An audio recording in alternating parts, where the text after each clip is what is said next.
Hello friends, நான் தான் உங்கள் அவ்வாஸ் கிச்சன். இன்றைக்கி நம்ம ஈஸியாக செய்யக்கூடிய ஒரு கஸ்டர்டு புட்டிங் செய்ய போகிறோம்.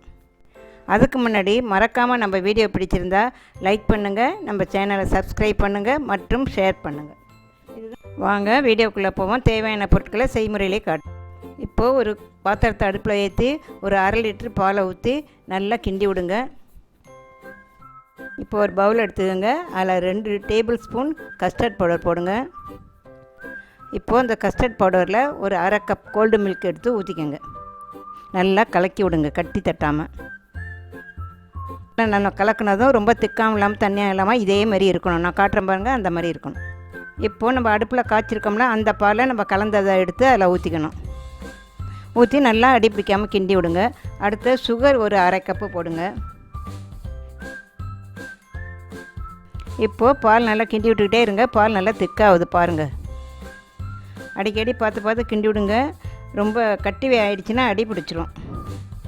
இப்போது பால் இந்த மாதிரி ஸ்டேஜுக்கு வந்தது பிற்பாடு நீங்கள் அதை எடுத்து வேறு ஒரு பவுலில் எடுத்து ஊற்றிக்கோங்க.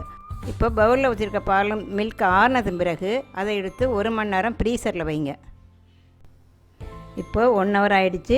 நீங்கள் ஃப்ரீசரில் இருந்து அந்த புட்டிங்கை எடுத்து ஒரு பிளேட் எடுத்து அதில் கவுத்து வச்சிங்கன்னா உங்களுக்கு சூப்பரான அருமையான புட்டிங் ரெடி.